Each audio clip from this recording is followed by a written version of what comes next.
Today we're going to discuss pricing strategy. Let's start by talking about the fact that price seems to make it in the news all the time. We have many companies that are introducing pricing related issues or pressure into their industry. So we have, for example, Amazon lowering prices across the board thanks to their large size, enabling them to purchase products for cheaper, and is putting a lot of pressure into small retailers across the globe, not only in the US. And we have discount carriers that have imposed a lot of pressure with their aggressive pricing strategy when it comes down to major airlines. And we have politicians discussing ethical issues regarding high prices for drugs in this and other markets. We have large retailers such as Walmart and Costco, making also life difficult for the small supermarkets. In fact, there have been multiple supermarket chains that have closed recently, especially in the organic space, now that both Walmart, Costco, and other large retailers are adopting organic merchandise as something that is mainstream now, etc., etc. First, let's try to discuss why pricing is such a powerful weapon within our marketing arsenal. Let's assume for the moment that we have a company that has 8% profit margin. This is not unusual, although if you're in a tech space, such as software company, margins will be probably bigger than this.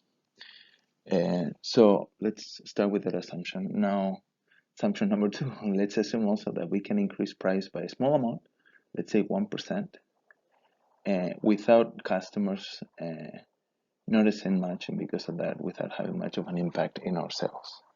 Okay, so if we have a scenario like this, by how much does our margin really increase if we do this? So let's try to do a little bit of math. So this will depend, of course, in our sales, but as you're going to see later, because all we want to see is what is our percentage increase in margin. This is going to cancel out, so I'm just going to call it X. It could be any number. The X bothers you, you can just put in a number and it will just cancel out. Okay. Now, what is going to be your margin? Your margin is going to be the product between your 8% margin and your actual sales, which, as you know, your sales are X. So I'm just multiplying my sales times my profit margin. Okay, so that's going to be our margin. What is going to be my cost? It's going to be 1 minus my margin multiplied by my sales. So that's going to be 0.92 times X. Okay, so that's my margin and my cost.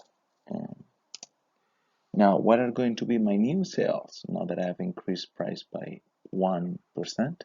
You remember, price times quantity is going to be my sales. So if I increase price by 1% and my sales remain at X, then what I'm going to have is I'm going to have my price increase, which before if it was 1, it's going to be 1% more, right? So 1.01 multiplied by my sales again. Okay. Actually, let's keep consistency in colors. I think sales, I said in red, right? Good. And what is going to be my cost? My cost is going to be the same because my number of units sold has not changed. Okay. Hence, what is going to be my margin? My margin is going to be the difference between my new sales and my cost, which was the same as before. So if you take the difference between this figure and this figure, what you're going to have is you're going to have a new margin that is 0.09 of X. Now, the interesting question is, we've gone from 0.08x to 0.09x. What percentage increase is that? Well, the answer, if you take the percentage change and to do that, what you need to do is first you start with your new margin, you subtract your old margin, and then you divide by the old margin. When you do this, you multiply by 100 because we're going to do a percentage, you're going to get 12.5%. So that means a 1% increase in price if it's fairly inelastic, like in this case, and then if customers don't notice and they buy the same amount, have an impact, a multiplicative impact of 12.5% increase in profits. Okay, that is a massive impact. Now, what kind of pricing strategies are there available to us? Well, the interesting thing about price is that even though it's very powerful, and making a pricing decision is not easy. We will see why later. Conceptually, there are only 2 or 3 pricing strategies, maybe 3. The first one is to price high. The second one is to price low. And the third one is to do the same thing that your competitors are doing in terms of pricing. Okay, now pricing high and low sounds like a simple idea, but the key question is going to be high, meaning how high, and low, meaning how low. And we're going to discuss that later as we go. Now, pricing high and low also take different names within the industry. So whenever you hear price skimming, what that means is pricing high. This term actually comes from milk. Traditionally, when you actually collect raw milk, you can actually, if you let it sit before it's processed, what will happen with the fat from the milk, the cream, is that it will bubble to the top because obviously fat is lighter than water.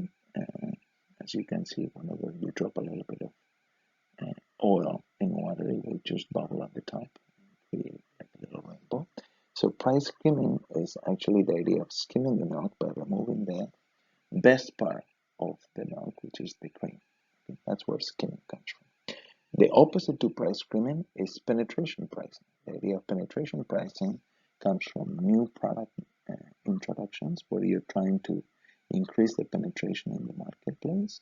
And to do that, what you do is you price it low. Okay.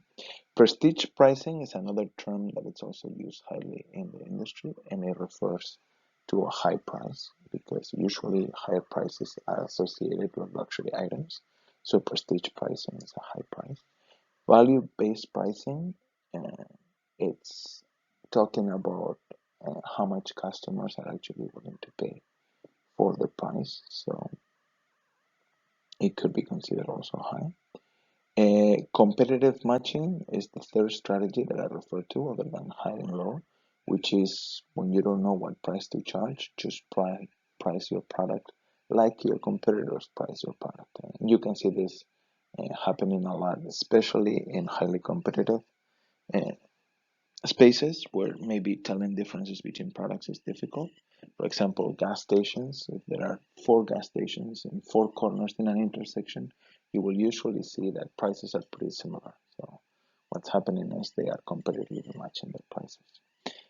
How do you actually adjust prices? We'll see this later, but you can use discounting. This could be something that you do maybe seasonally. In some industries, this is very typical. For example, clothing, where the seasons are going to dictate what the products that are more typically used are going to be. Like in the winter, you have warmer clothes, and because of that, you might have discounting to clear the inventory so that you can bring in the new products. And then we're also going to discuss at the end of the slide both odd even and price bundling, which are special type of pricing schemes that can actually be used to improve profitability. Now, even though we said that there are 2 or 3 strategies for pricing, either high or low, the question is, what are the factors that are going to determine how high or how low are you going to price? And as we're going to see, there are many. Here you have a list of some of the ones we're going to discuss in this lecture. So we're going to talk about pricing objectives. We're going to talk about the effect of supply and especially demand through price elasticity. We're going to talk about the cost structure of the firm. We're going to talk about perceived value that customers have regarding the product. We're going to discuss competitive structure. We're going to go through some of the typical competitive industry structures, or especially we're going to focus on monopoly and perfect competition, which are the two extremes in this ladder. Oligopoly being only a few firms instead of only one, like in a monopoly, and monopolistic competition being maybe many firms, but each of them have some characteristic that makes them somewhat unique. So maybe like a brand. Okay. Then we're going to discuss also legal limitations. There are some laws that apply to pricing because it's such a powerful tool, and it can create some unfairness in the marketplace if not used properly. And then we're going to discuss also how, as the product life cycle changes, the pricing usually goes with it.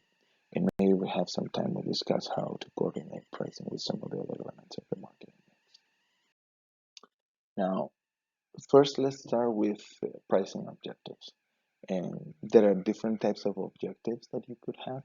And pricing usually follows broader objectives. So you could be focusing on profitability, right? If you're focusing on profitability, as we're going to see later when I discuss monopolies, that will tend to yield a higher price than if you're focusing on volume. Whenever you hear volume, what people are talking about is the amount of products sold. So to increase products sold, what you're going to do in the marketplace, if you don't change anything else, like changing your advertising, but if you're referring to just pricing, the best way of increasing volume is by lowering your your pricing. So that's gonna yield. Typically, if you're focusing on volume, you're gonna have lower prices. And we're gonna talk also about market share. This is very similar to volume. Market share is a function of your sales relative to all the sellers in the industry, and to increase your sales, the best thing you can do is price low. So what you're gonna see is that if you're focusing on market share, you will tend to have low prices. And you can try to improve your cash flow by maybe charging higher prices, because especially when you're introducing a new product, the cost of R&D needs to be recouped early on, and that, from a cash flow perspective, maybe charging a higher price will actually make some more sense. Like I mentioned before, a different type of strategy will be just competitive matching. And then you have prestige pricing, which is when you're trying to induce some sort of perceived luxury or perceived uniqueness in your product. And a way to achieve that is usually setting high prices. And status quo just means do the same thing that you've been doing in the past. This might be typically done in some product categories where pricing doesn't really change much. For example, the pricing for something like a newspaper, where people are already used to a certain price, and you will just maintain that price over time, because otherwise it seems strange. Other than pricing objectives, another important aspect of that is going to impact your pricing decisions, it's going to be the effect of both demand and supply. Let's first start with demand. So when it comes down to demand, one of the key aspects is going to be this idea of price elasticity, which is essentially the degree of price sensitivity that customers have in the marketplace. Meaning, if you increase your price, how much do they react? Do they really cut down on the quantity that they buy on that product, or are they going to still stick to their guns even though the price has gone up? They're still going to buy the product. This is essentially what elasticity is measuring. So you have here the demand elasticity equation or computation, and as you can see, this is essentially an idea of response to pressure. So you have the percentage change in quantity demanded divided over the percentage change in price. And this percentage change in price is the pressure that I'm applying to the customer, kind of like if it was a spring. If you are pushing on the spring, it either gives a little bit or gives a lot, depending on the kind of spring it is. Well, customers are the same. The pressure that you're applying, instead of being a force, is just the increase in price, right? So I increase my prices, and that creates pressure on the customer to buy less. The question is how much less, and that's what we're going to see with this computation. We're going to discuss a few of the values later, but first let's talk about what makes this price elasticity or price sensitivity go up or down in a real scenario. So first let's talk about product substitutes. Product substitutes are products that can essentially perform the same functionality or the same duty that the product that you're selling. So what this is going to do essentially is it's going to increase the price sensitivity of the customers, because what this is going to enable them is to actually have another option in the marketplace instead of the one that you are selling. So for example, if the price of coffee goes up in the marketplace, people might actually substitute coffee with other drinks. If you just want to have something hot, maybe it's hot chocolate. On the other hand, if the reason why you have coffee is uh, because of caffeine, then maybe you will choose a different option that also has that product. So your substitute, maybe in that situation, if you're using it for the caffeine, it could be an energy drink or just a Coke. Okay, so the fact that there are more substitutes is going to make you more likely to switch and hence not tolerate this increase in prices. And this is going to make your price elasticity go up, be more sensitive to those prices. Okay, another aspect is the total expenditure in that product category. So the more important that product category is for you, because you're buying quite a bit of it, and the more sensitive it's going to make you to price changes. So if you're spending quite a bit of money in gasoline, for example, when the price of gasoline goes up, you might be actually more actively looking for ways to save gasoline, whether that means by taking different routes, or in an extreme scenario, maybe buying a car that uh, it's less dependent on the price of gasoline, maybe an electric car. So that's going to make you also more price sensitive. Another aspect that is going to be important is how easy it is to compare prices in the marketplace. So, for example, the internet had made price comparison extremely easy for customers, at least in typical consumer markets. And what this is going to do is going to make people more price elastic, because now you know what other companies or what other retailers are charging for the same or a similar product.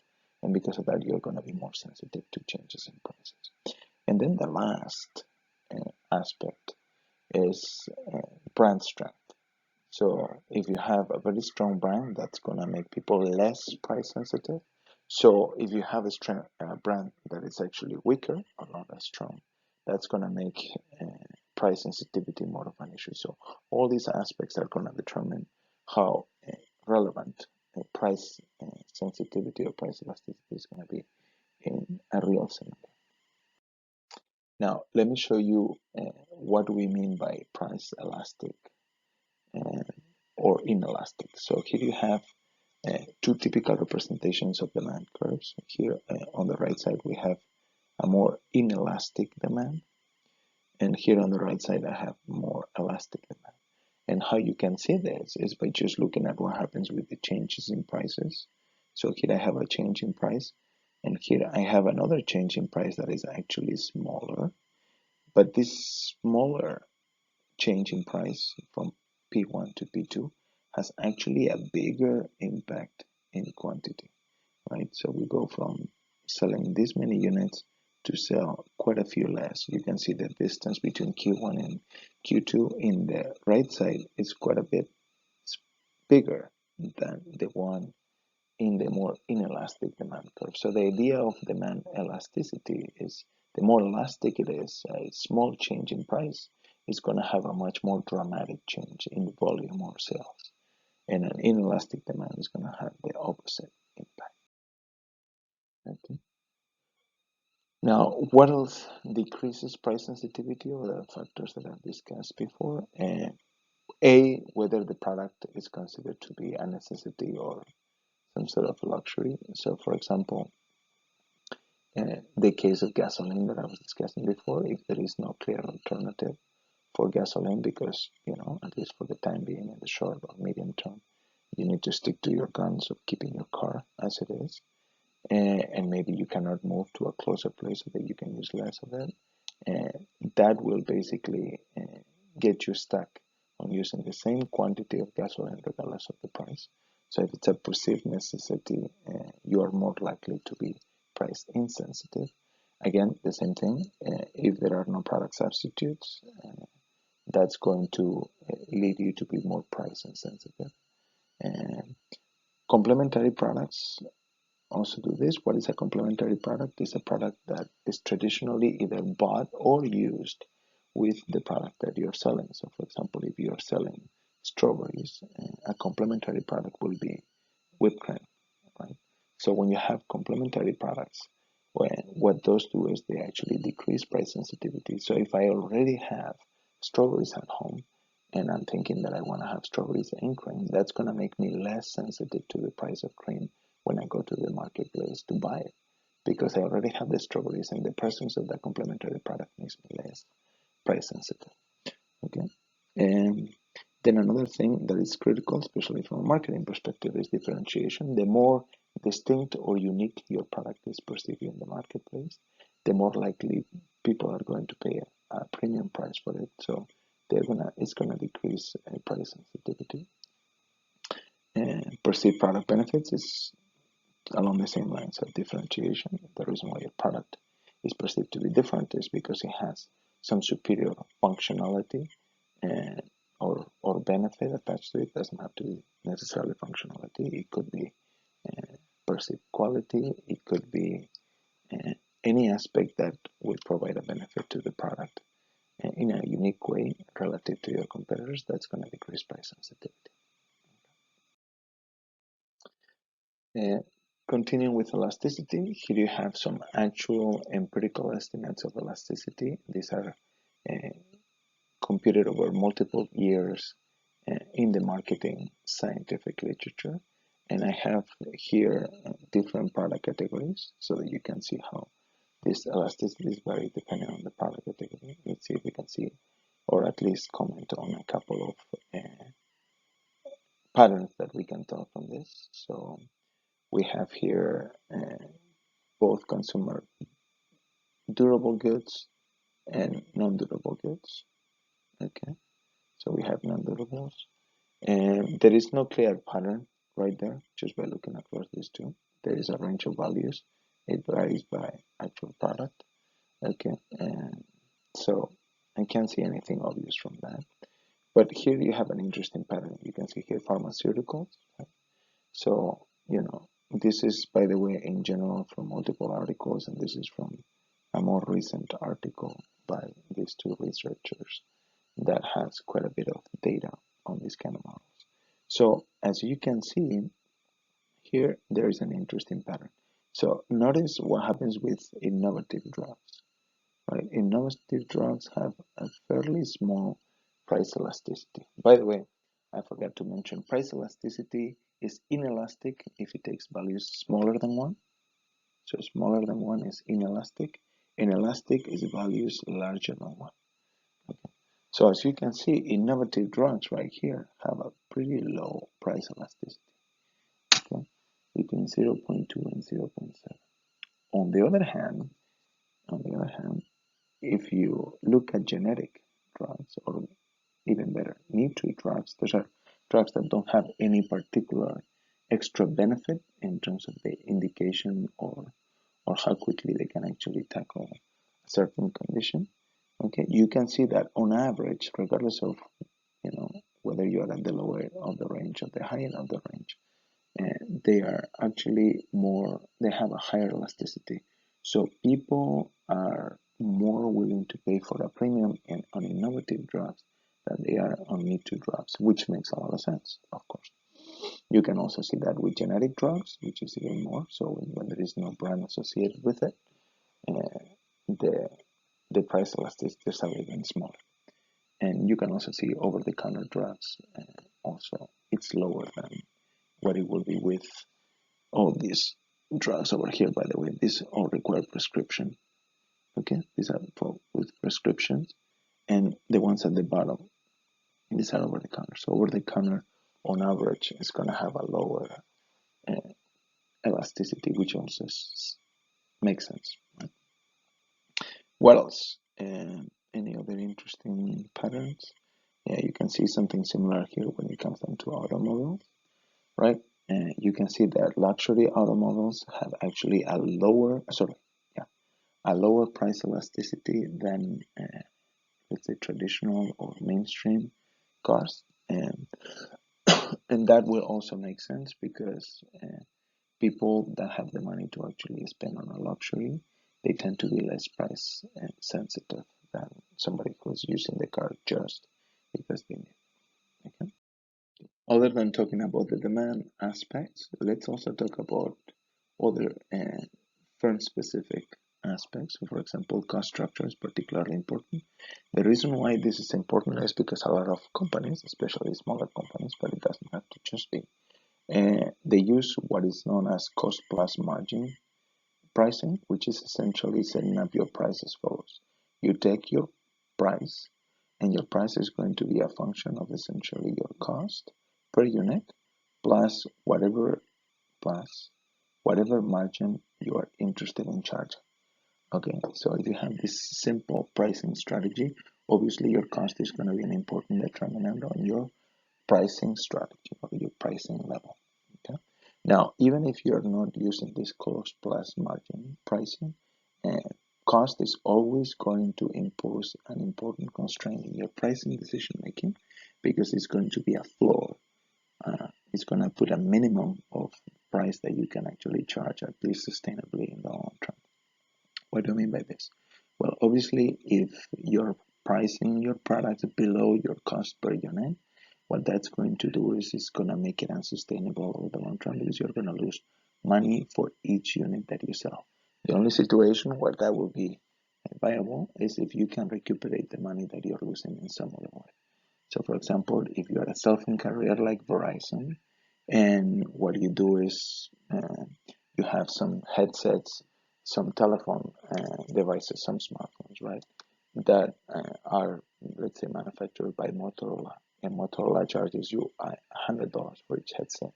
You could sell the headsets for $50, which will incur a losses of $50 per headset if you make customers sign a contract for 2 years, let's say 24 months, and in those 24 months, the customer is gonna basically pay you, let's say, $30 per month, right? So, if you do the math, assuming that the cost of keeping the customer is low, right, it might be viable to lose $50 initially to get that customer, so you're not making money on the smartphone, but you make the money on the services that you're rendering. In that situation, cost maybe it's not an important factor but for typical products, this is not the case. Okay, so what this means is that for you to be a price leader, you need to actually be having some sort of cost advantage. So you need to somehow have a lower cost than any of your competitors if you want to profitably and reliably have the lowest prices in the marketplace. Okay? And this, might actually be helped by this idea of economies of scale. So if your volume is large enough that you can maybe get better contracts from your suppliers, so these economies of scale might actually justify in some instances aggressive pricing. I say in some instances because in the past this has been tried quite a bit. Like for example, some American car manufacturers in the 80s tried to aggressively price their products so they could actually gain market share and volume with the hopes that these economies of scale will make them profitable in the medium term. But even though they did get the market share and the volume, the economies of scale never really realized to the degree that they were hoping, and their profitability did suffer. And other than cost, another absolutely essential aspect is perceived value. At the end of the day, the customer is the one that is going to determine whether this product is going to be successful in the marketplace. And the more perceived value the customer sees in the product, the higher of price they are going to be willing to pay for it. Now, it's very important for us to realize that computing this perceived value is actually a challenging aspect. So it is actually difficult, and there are many reasons why. First of all, is because we don't actually see this perceived value. Okay, it is something that we need to estimate, or we need to forecast, or we need to figure out. So measuring perceived value is not simple, right? This is in the mind of the customer. So how do we get to that? Plus, there is another aspect which is important, which is that not every customer is going to perceive the same value on the same product. So what I mean by that is that it's heterogeneous. It changes by customer. Some customers really see the value on a product, whereas others do not. And to the degree that this is the case, having a particular value of customer perceived value, it's only going to be applicable to the segment or the customer that you're actually dealing with. Okay. Another aspect that makes perceived value challenging is that value is always contextual. What I mean by that? Well, how much you will be willing to pay for a bottle of water highly depends on what you are and what you're doing. So if you're in the middle of the desert and there is nobody around you and you have no way of getting out of that trouble other than by walking, a bottle of water will be something that you will be very happy to pay lots of money for. On the other hand, when you are around the house and you already have other supplies at hand, that value is going to be totally different even if you are exactly the same customer. So not only different customers have different perceived value for a product, but even the same customer will have very different perceived value for a product. And this makes the value perception a challenging aspect that nonetheless should definitely be looked at and should be one of the main drivers of setting your pricing decisions. Now, if you're in a business to business setting where some of these contextual variables may be minimized, but not always, one aspect that you should focus on to determine perceived value will be productivity improvements brought up by your product or potential cost reductions. Okay, and this will be a good measure of the amount of value that you're bringing to your customer. We will essentially do this in our pricing decision when it comes down to the Cumberland case that we'll be doing after this lecture. So we talked about the demand side, and now let's talk about the supply side. The supply side will be given by the market structure essentially. This is the number of firms that are actually in the marketplace. So the best case scenario for a firm is what we call a monopoly, which means that there is only one company that operates in that industry. So there is only one source that you can get those products from. Okay, monopoly. The other option is when you have a few companies. So let's say two, I don't know, small number, maybe 7, right? That will be an oligopoly. Oligos in Greek means the few or the chosen ones. So this is a small set of companies that are providing the product. Monopolistic competition, it's slightly, well, not slightly, it's a larger number of competitors. Doesn't have to be slightly, it could be slightly, or it could be quite a bit more, that compete not only on price, but they also compete on some other feature that it's maybe not the main feature. It could be something like design, or it could be the product, the color of the product, something that it's potentially somewhat important, but not the key feature of the product. And the last type of market is perfect competition. This is when everybody competes on price and entering in the market is relatively trivial. So there is a lot of competition. Now what I'm going to do is I'm going to focus on the two extreme options, which are monopoly and perfect competition, and I'm not going to discuss that much the other two because we only have time for so much, right? First, let's talk a little bit about how monopolists will actually price in the marketplace. So to do that, I'm going to use a graphical demonstration.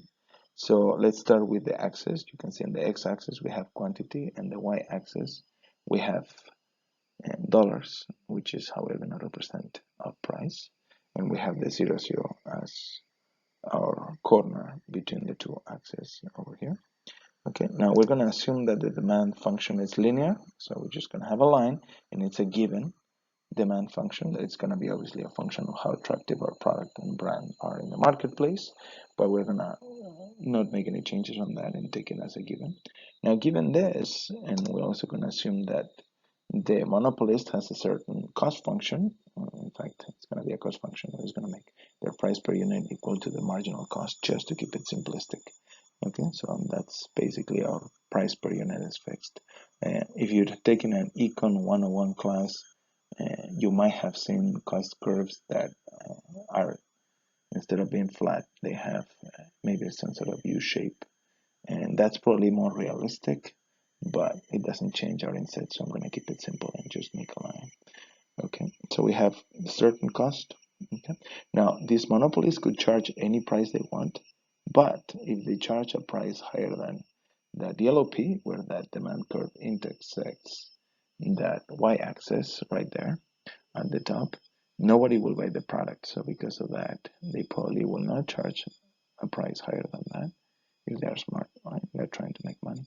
And the same thing happens with this value over here. For values lower that lower than that red P, the monopolist will make no money. For each unit that they sell, they will actually lose money, and because of that, they will not charge a price lower than that. So we know that our optimal price is going to be in this range of values, but the question is where. Now, if we start with two prices, let's say here and here, what you can see is that, as you decrease your price, you get less per unit. Okay, you get less per unit, but you sell more units. So there is a trade-off. The question is, what is the optimal price that enables us to get as much money as possible? To answer that question, we're going to have to use some calculus. And if you do that, the price that maximizes your profits, which is probably what you will be doing if you are a monopolist and you're trying to be profitable, is try to maximize your profits. It's going to be given by your marginal cost being equal to your revenue, your marginal revenue. So marginal revenue equal to marginal cost. And how I achieve that is by doing some calculus, basically taking derivatives on my profit equation, setting that equal to 0. And when you do that, you can get the maximum by just doing that. Okay. Now, the way that's going to look like graphically, it's going to be by taking the bijection of this angle. This is basically splitting this angle in half, the angle between the demand curve and the y-axis. So these two alphas that I'm trying to draw here should be the same. That's the definition of a marginal revenue when you have a demand curve that it's linear. So in that situation, what you're going to do is you're going to try to obtain the value that makes that marginal revenue equal to your marginal cost. And that's going to be the optimal price. The way to get the optimal price is going to be by putting that value into your demand curve. Okay, that's the quantity that you will sell, and that's the price that you will get. And you can actually prove that this yields maximum profits for the company. And actually, the profit is going to be given by this square, actually, this rectangle, I should say, that I'm just filled in purple. Okay, and you can see that because you're going to be charging this price, your cost per unit is going to be given here by this value, and the difference between your cost and your price, which is going to be this length over here, it's going to be your margin, and your quantity sold is going to be this much. So the product between those two, which is the area in that rectangle, is actually your profit. Okay, and you can also show that that's better than any other combination of prices and quantities given this demand. So this is how much you will charge if you were a monopolist. Let's see what happens when you have perfect competition. Now, when you have perfect competition, what's going to happen is, let's assume that you have the same demand curve, but now for whatever reason, there are more companies that are entering the market. In fact, what we're going to assume is that there is no substantial barrier to entry, and because of that, firms will continue to enter the marketplace as long as that there are extraordinary profits in this space. Okay, and what is extraordinary profits is anything beyond just paying all the bills. So assuming that you have the same marginal cost and also that this cost is the same for any company that enters, so that technology is well known and everybody knows how to make this product or service. Now, what will happen in this scenario is you could be trying to charge, if you're the first company that enters in the market, you could be trying to charge this optimal price like if you were a monopoly. But what's going to happen is if you charge this price, there is going to be profits. We already saw that this square over here will be the profit that you will be earning. And when other companies notice that you are making money in this industry, what they're going to do is they're going to jump in, right? And the new company that enters is going to price their product at a lower price than yours. And it's going to get all the demand for you because you are charging higher price. Therefore, people will just buy the product for the new entrant, right? And what's going to happen now is, as a reaction to this, the monopolist is going to start charging a lower price, right? So maybe like here, okay? And then the new entrant, or maybe a different company, is going to notice that you're still making money because your cost is still below the price that you're charging, and maybe a new company will jump in, right? And it will just charge a new price right here. And this cycle is going to repeat over and over and over again until you hit the floor. So what's going to happen is that your competition with, your pricing with perfect competition is going to be equal to your marginal cost. You're going to repeat this cycle of dropping prices until you hit the lowest price that you can charge, which is one in which your margin is essentially zero. So your price is going to be equal to your cost. This is what's going to happen in perfect competition. And who's better off? Because of this, customers are better off. But obviously the firms just have enough money to pay the bills, but they have no extra profits to give to their shareholders. Okay, so as you can see, these are the two extremes when it comes down to competition. If you have a very competitive industry, you're going to see low prices, and companies are going to react strongly to changes in prices. On the other hand, if you have a monopoly or maybe an oligopoly, you're going to see prices that are higher, and maybe reactions to prices are slower. Although this doesn't necessarily have to be, it depends on how aggressive those oligopolies actually are. Legal aspects are also important when it comes down to pricing. There are multiple laws that impact pricing here in the United States. I'm going to talk mostly about two. One is the Robinson-Patman Act, and the other one is the Sherman Antitrust Act. So let's talk about some of these aspects. Okay. First, it is illegal to charge different prices to different customers unless there is a cost difference between serving one customer and another. So price discrimination, you could charge different prices to, for example, people that are farther away from you because it costs you more to actually ship the products there or serve them in some other way. Otherwise, charging different prices is actually not legal. Okay. Another thing that is explicitly prohibited by the law, in this case by Sherman Antitrust Act, it's the idea that you cannot get together with your competitors and decide on prices that you're going to charge together just to maintain profitability for both companies. This is against the law, and actually there have been companies caught with this law. For example, Pepsi and Coke were coordinating their price cuts, and when somebody looked at the data and proved that over, I don't remember exactly, 2 or 3 years, in multiple retail stores, the discounts for Pepsi and Coke will literally alternate every other time, and they never coincided together. Both companies were actually fined following the Sherman Antitrust Law. Fixing prices with your competitors is not legal.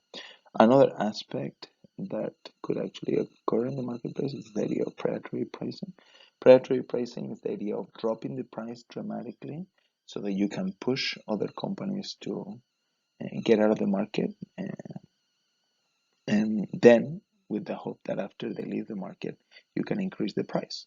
If it's proven that predatory pricing it's used to restrain trade with other countries, it violates the Sherman Antitrust Law, and because of that, doing this price below cost is actually not legal.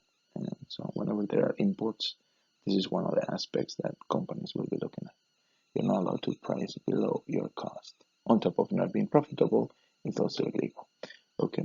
And then the last one is this idea of deceptive pricing. You will see this in many industries, but one that is notorious for this is the car industry. Oftentimes you'll see advertisements for cars with certain level of equipment at a certain price in the newspaper, and then when you actually show up at the dealership with the ad, they will tell you that somehow that particular product is they just have already sold it, and if you want, you can actually get another car that is the same model but has more equipment, and because of that, they're going to charge you more for it. And this is what it's known in the industry as bait and switch, which is also illegal because if you put an advertising saying that the price is a certain price, you need to maintain it.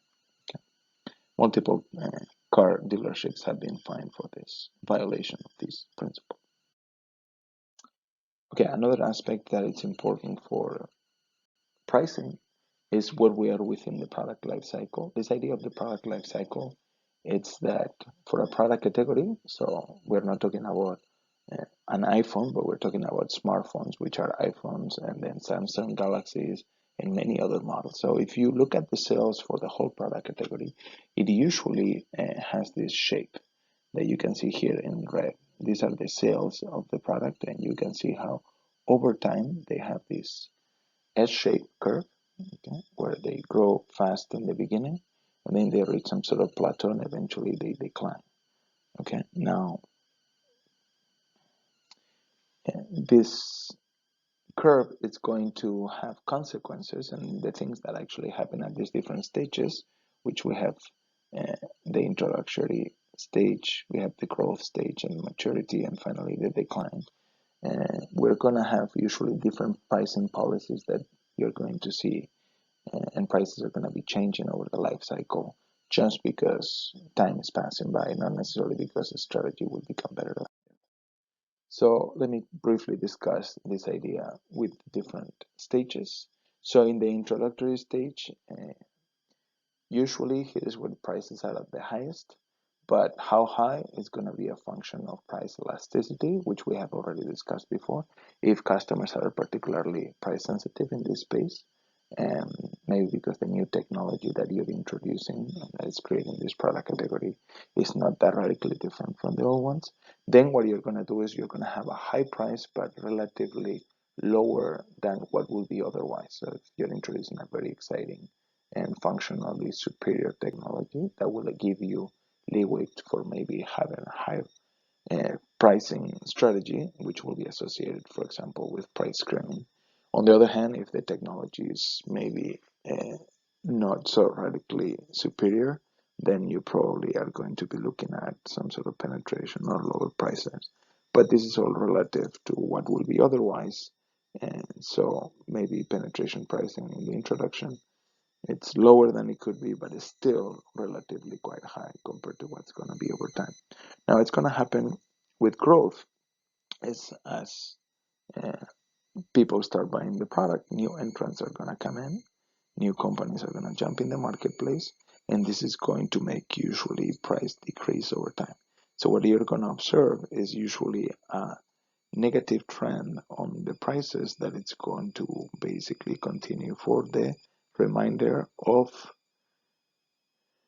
the product life cycle. The only exception to this will be at the end of the decline time, there might be a little increase. So what you're going to see is price basically going lower over the growth, maturity, and decline. And then at the end of the decline, you might see a little blip in price. And the reason why this blip will appear sometimes as an increase in prices is because the availability is reduced dramatically.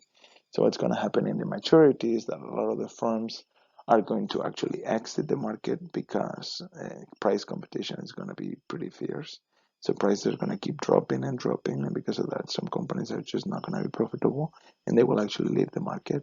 And in the decline phase, that's going to be even more pronounced. So as companies exit the market and they don't provide those products or services anymore, what might happen is some people might be particularly interested in the product category anyway, like it could be a collector, for example.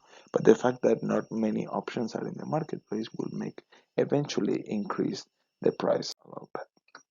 Okay, here you have the same thing with more detail, discussing each of the different stages. And as you can see here is where you have the pricing aspect. It's right here. And as you can see, there is a downward trend, except in the beginning where you need to make some choices. And like I was mentioning towards the last end here, you might have an increase in price. And you can see how it coordinates with the different aspects in the marketplace. For example, quality product and the number of product lines, etc., etc. You can just look at it and see how they actually go together. Now, let me talk about two unique pricing arrangements. One is this idea of odd pricing. This is a psychological effect that we observe sometimes in the marketplace. So here you have two pairs of prices. Okay, you have pair one, which is here in red, and pair two, which is the one that I've highlighted in yellow. And these pairs uh, look different. So if you ask most people which one of these price discounts looks more attractive, most people will tell you that it's the one at the bottom. Okay. Now, if you really notice, this price discount in both cases is the same. It's 14 cents. So in principle, there shouldn't be much of a difference between one and the other. However, the fact that it goes from a 93 to a 70 something, in this case 79, makes this particularly attractive because it seems like it's a bigger discount. So psychologically, it appears uh, bigger. And the idea of odd pricing is this idea of getting right below that threshold, which will be the 80 threshold, right? 80 cents. So 79 seems sufficiently smaller. In fact, a lot of customers will think about it as about 70 cents instead of thinking about 80, which is what it is, because there's only 1 cent difference. Okay, now here you can see some data looking at this kind of pricing strategy with real data. This is from consumer packaged goods, and particularly Parkeye, which is a brand of margarine. And you can see how when the original price, it's 83 cents, and they drop it about 25%, which is about 20 cents in this case. And you can see this is a very elastic demand curve. It's because a 20+% decrease in price brings in 200% extra sales.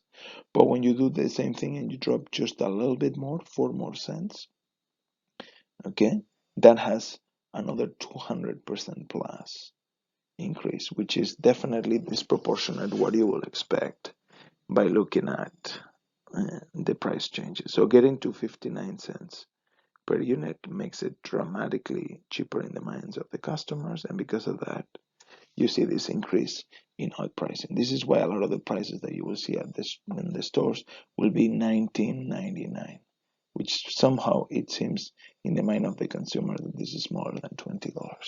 And $20 might be 20 plus, might be the typical pricing in that particular product category. So $19.99 seems substantively smaller than 20 because it reminds us of being in the teens instead of being. Okay, good. The other unique pricing scheme that I want to discuss is bundle pricing. Now, what is bundle pricing? That's when you sell multiple products simultaneously as a package. So let me give you an example.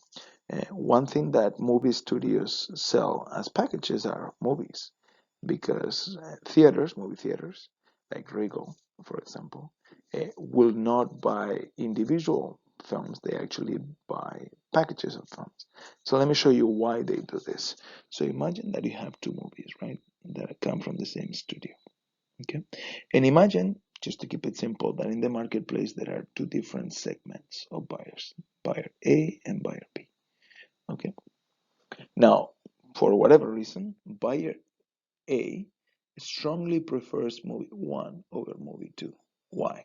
Because he's willing to pay, let's say that this is Regal Theaters, right? So they think that movie one is going to be successful, and because of that, they are willing to pay $9,000 for it. Whereas movie two, maybe they think it's not going to be as successful from a box office standpoint. They are not going to sell as many tickets, so they are only willing to pay $1,000. And then we have another theater right here, and this movie theater thinks that both movies are about equally likely to be successful, and they are both going to be doing just fine, but maybe not phenomenal. right? And this is the problem with movies, like any other new products, hard to know ahead of time how many customers are going to want to buy tickets on the movie, right? So because of that, who's to say that one is better than the other? Now, notice one thing that it's interesting. Even though they both have very different idea about which movie is going to be uh, doing better in the marketplace, they both think that if you combine them, the amount that they are willing to pay for it in total as a package is $10,000. Now, if you were to price these movies separately, right? For example, if you charge for each movie $5,000, okay, what will happen is that you will get to sell movie one to buyer A because 9,000, which is what the value they perceive, is actually higher than 5,000, so they'll buy it. And you can see that in the case of buyer B, they will actually buy uh, both of the movies. Okay, so you will have a total of $15,000 in revenue, but you won't be able to sell movie two to buyer A because they only see $1,000 in value in there. That's one option. That's pricing items individually. What happens if I actually price items in a package? So I go from a 15,000 revenue to, let's say that I price $10,000 for the combined movie one and two as a package. If I do that, they both will be willing to buy that because they see the value in it and they are okay with paying 10,000. And then my total revenue will be $20,000. So that will enable me to increase my revenue in this case by $5,000, even though the products are the same, just by using a bundling strategy. Now, where do we see this bundling in reality? Many industries, a typical industry will be tourism, right? Where there is a lot of heterogeneity in the buyers, like, you know what, maybe in a couple, the husband and the wife like, it's going to be very different. And because of that, when you actually bundle things, so if you tell me, look, we're going to go to a resort, that may be okay. But, if you tell me you're going to be to a resort and all drinks are included, now suddenly I'm all excited about it, right? Because, having margaritas by the beach is something that I might find particularly alluring. On the other hand, if, you're asking my wife about, sitting down by the beach, and she might be excited about it. The drinks might not make much of a difference in her case. However, if you tell me sorry, you tell my wife that also with that you have snorkeling, all you want to access also included, and that will actually get her really excited because she likes to do adventure stuff. So that will be a lot of fun for her. And the moment that you package all those things together, even though I'm only interested in the drinks and not in the snorkeling, we pay for everything. And not only that, we actually keep our marriage in a better situation because we are doing everything together. And now, a couple other specific situations that we have already discussed a little bit of the first two, okay, which is new product pricing. I talked about the different life cycle stages which are associated with new products. And a couple of things we have not discussed much. One is positioning strategy changes. This is particularly important because price and quality are correlated. So price and quality, right? So if you have a correlation between these two, okay. So if you have a correlation between these two, which you can, see that in the marketplace. People assume that something that has a higher price is of higher quality, especially when quality is hard to ascertain. When you have a situation like this, whenever you're doing any positioning strategy change, your pricing needs to be looked at very carefully. Okay, because it's going to be a type of information that customers are going to use usually when it comes down to determining quality. So if you are changing your positioning, for example, if you're moving up market, your price should go up as well.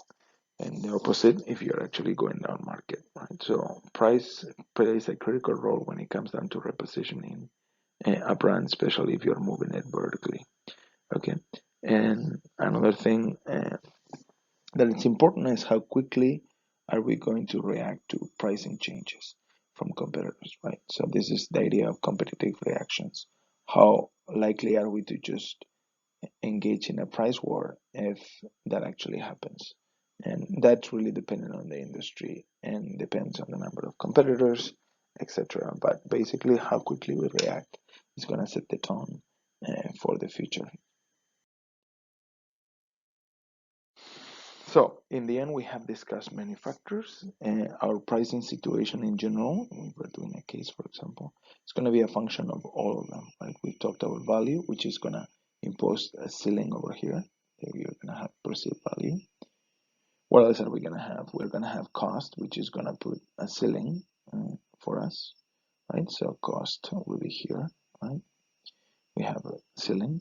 What else do we have? The number of competitors and their likely response is going to be important. So we talked about monopolies versus pure competition and how they impact their the pricing decisions based on that. We've also talked about laws that actually constrain our pricing possibilities. So we cannot price below cost, not only because it doesn't maybe make sense for the most part strategically, but also because it is actually illegal. And we cannot price discriminate unless there is a difference in serving cost, etc., etc. Okay, well, here is the summary of what we have discussed today. So the most important question that we have asked ourselves today is what price should we charge? And I was mentioning there are essentially two potential answers, either high or low. The question is how high and how low, right? So to see this, first we're going to talk about what is the ceiling for our pricing. It's going to be a function of our perceived value or economic value. Okay. At the bottom, we're going to have the how low question. It's going to be a function of our variable cost. Okay. And every other factor that we have discussed is going to push these things upwards or downwards. So price sensitivity is going to push them down, right? Fairness is also going to push them down, and competition is going to push it down, etc., etc.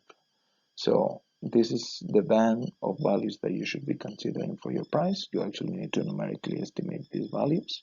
You can get your variable cost from accounting. Your economic value is going to be something you're going to have to be approximating by looking at the value that you add to the customers. And we did some of that in our Cumberland case. Talk to you guys later.